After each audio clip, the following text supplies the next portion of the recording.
हरियाणा के गुरुग्राम की रहने वाली star tennis player Radhika Yadav की 10 जुलाई को उनके ही घर में हत्या कर दी जाती है। और ये हत्या किसी और ने नहीं बल्कि उनके पिता दीपक यादव ने अपनी लाइसेंसी पिस्टल से की थी। ये पिस्टल उन्होंने 2004 में खरीदी थी, जिसमें 6 गोलियां थी। 5 गोलियां दीपक यादव ने चलाई और इसमें से 3 गोलियां राधिका के शरीर पर जाकर लगती है और उनकी मौत हो जाती है। लेकिन हत्या के पीछे जो मोटिव है उसमें अलग अलग थ्योरी सामने निकल कर आ रही है और हर थ्योरी पर कुछ ना कुछ झोल नजर आता है, कुछ ना कुछ सवाल खड़े हो रहे हैं। हर थ्योरी जो है वो हजम होने को तैयार नहीं है।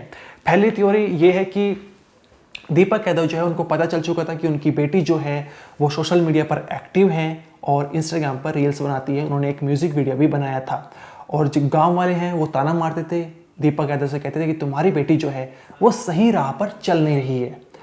अब एक बात बताइए, आप एक पिता जो अपनी बेटी को टेनिस जैसा खेल ना खेलने की इजाज़त देता है बल्कि अपनी बेटी का साथ देता है। जहाँ भी उसकी बेटी खेलने के लिए टूर्नामेंट बाहर जाती है तो अपनी बेटी के साथ जाता है और पूरी तरह से सपोर्ट करता है अपनी बेटी को कि बेटी तुम खेलो और ना सिर्फ हमारा बल्कि देश का नाम जो है वो रोशन करो। अब उस पिता का जो आप सोच देख सकते हैं वो एक अलग लेवल की है, वो नैरो माइंडेड नहीं है। तो वो अपनी बेटी को सोशल मीडिया के पर एक्टिव होने से क्यों नाराज़ होगा, उसे क्यों दिक्कत होगी, सवाल खड़ा यहाँ पर होता है।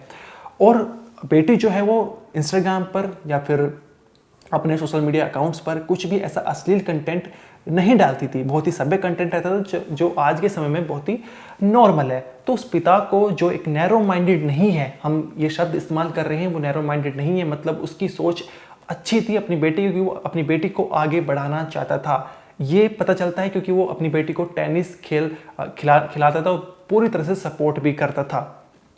तो यहाँ पर सवाल उठता है, तो उसको गांव वालों के तानों से क्यों फर्क पड़ेगा अगर उसकी बेटी सोशल मीडिया पर एक्टिव है। तो जो ये थ्योरी सामने निकल कर आ रही है कि रील बनाने के चलते, सोशल मीडिया पर एक्टिव होने के चलते एक पिता गुस्सा आ गया, नाराज हो गया और उसने अपनी बेटी की हत्या कर दी है, ये थोड़ी सी जो हजम कम होती है और इसमें झोल नजर आ रहा है। अब दूसरी थ्योरी ये है कि जो राधिका यादव है उन्होंने 2 महीने पहले जो है एक टेनिस एकेडमी खोली। उनको कंधे में चोट लग चुकी थी जिसकी वजह से उन्होंने खेलना छोड़ दिया था और उसके बाद उन्होंने टेनिस एकेडमी खेलती थी जहाँ पर बच्चों को वो टेनिस सिखाती थी। अब सामने निकल कर आ रहा है कि जब दीपक यादव जो हैं वो गांव जाते थे तो गांव वाले जो हैं वो ताना मारते थे कि तुम अपनी बेटी की कमाई का खा रहे हो, तुम्हारे बस की कुछ है नहीं। अब यहाँ पर ना इस थ्योरी पूरी तरह से साफ हो जाती है, झूठी साबित हो जाती है, क्योंकि एक पिता जो अपनी बेटी को खिला रहा है, आगे बढ़ा रहा है टेनिस खेलने के लिए। अब एक समय चलो राधिका यादव जो है वो इतना इंटरनेशनल लेवल पर पहुंच नहीं पाई उस स्टेज तक, उससे पहले उन्हें चोट लग गई जिसकी वजह से उन्होंने टेनिस खेलना छोड़ दिया है। लेकिन अगर वो इंटरनेशनल लेवल पर ग्रैंड स्लैम तक पहुंचती तो उन्हें अच्छी खासी रकम मिलती, तो वो भी तो बेटी की होती ना। और यहाँ पर जो पिता अपनी बेटी को टेनिस सिखा रहा है उसको 4 लोगों की बात से क्यों फर्क पड़ेगा।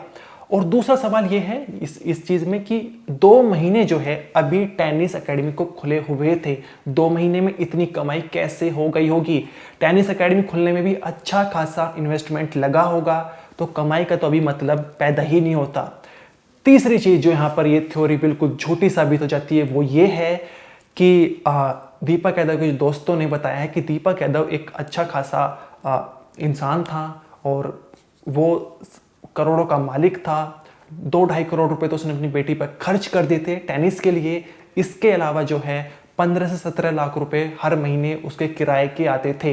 तो अपनी बेटी का कमाई कहाँ से खा रहा है जब उस आदमी को हर महीने 15 से 17 लाख रुपए आते थे।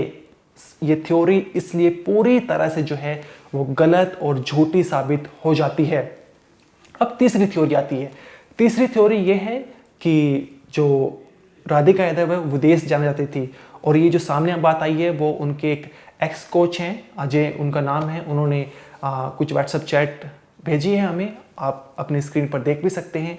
और इन व्हाट्सएप चैट में जो साफ नजर आ रहा है कि राधिका यादव कहती नजर आ रही है कि मुझे कुछ समय तक जो है आज़ादी से जीना है और मैं इसलिए विदेश जाना चाहती हूँ। अब यहाँ पर सवाल फिर वही खड़ा होता है, एक पिता जो अपनी बेटी को आगे बढ़ाना चाहता था, जिसने टेनिस के लिए सपोर्ट किया था, वो अपनी बेटी के इस बाहर जाने की बात से जो है वो क्यों नाराज़ होगा। अब ये थ्योरी जो है वो फिर भी थोड़ी बहुत जो है वही सही नज़र आती है, लेकिन जो पहले की थ्योरी थी जहाँ पर रील बनाना या फिर बेटी की कमाई का खाना और 4 लोगों ने ताने मार दिए तो पिता जो है वह गुस्सा आ गया उसे, और उसने इसके चलते जो अपनी बेटी को गोले से भून दिया और मौत के घाट उतार दिया। इन दोनों थ्योरी में बिल्कुल वजन नहीं है। ये बिल्कुल जो थ्योरी है वो बिल्कुल एक तरह से झूठी नज़र आ रही है, हजम नहीं हो रही है। इसके अलावा जिस दिन यानी 10 जुलाई को पिता ने जो है अपनी बेटी को गोले से भूना, उस दिन दीपक यादव की वाइफ और राधिका यादव की माँ का जन्मदिन भी था।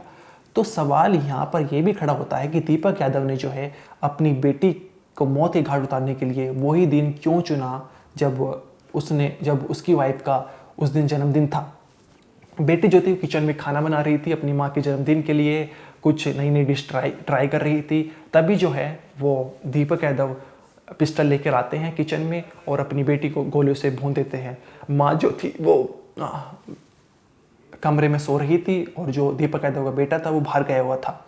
लेकिन जो दीपक यादव का जो भाई है वो ग्राउंड फ्लोर पर रहता है। उसे धमाके की आवाज़ आई, वो ऊपर गया तो किचन जो है पूरा खून से लथपथ था और वहाँ पर राधिका यादव की एक गंभीर अवस्था में पड़ी थी। इसके बाद उसे अस्पताल ले जाया गया, लेकिन डॉक्टर ने उसे मृत घोषित कर दिया है। अब इसके अलावा जो हम आपको बता दें कि राधिका यादव जो हैं वो एक अच्छी प्लेयर रह चुकी हैं और 2024 में जो है इंटरनेशनल टेनिस फेडरेशन जो है वहाँ पर उनकी 113वीं रैंक थी, 113वां स्थान था। इसके अलावा उन्होंने अलग अलग नेशनल कई प्रतियोगिता में भाग लिया है और 18 जो है मेडल उन्होंने अभी तक जीते हुए हैं। लेकिन एक कंधे की चोट लगती है जिसकी वजह से उनका पूरा करियर जो है वो ख़त्म हो जाता है और उसके बाद वो एक टेनिस एकेडमी खोलती हैं और साथ ही सोशल मीडिया पर एक्टिव हो जाती हैं। लेकिन क्या वजह रही है मौत की, क्यों एक पिता ने अपनी बेटी की हत्या कर दी है, ये अभी सवाल बना हुआ है। और सवाल ये भी है कि जब पिता ने ये कबूल कर लिया है कि मैंने अपनी बेटी को मारा है, गोले से भूना है, तो पिता मोटिव बताने को क्यों तैयार नहीं है। सवाल ये खड़ा होता है क्योंकि जो अभी तक उन्होंने बताया है, चाहे रील बनाने वाला हो, चाहे बेटी की कमाई खाने वाला हो कि गांव वालों ने ताने मारे जिसके चलते मुझे गुस्सा आ गया और मैंने अपनी बेटी को मौत के घाट उतार दिया, ये जो थ्योरी है वो बिल्कुल वजनदार नहीं लगती है। इसलिए कुछ ना कुछ ऐसा मोटिव छिपा हुआ है बेटी की हत्या के पीछे जो भी सामने आना बाकी है। आपका जो भी कहना है कमेंट सेक्शन में जरूर बताइए। इस वीडियो में इतना ही, आप देखते रहिए क्राइम तक।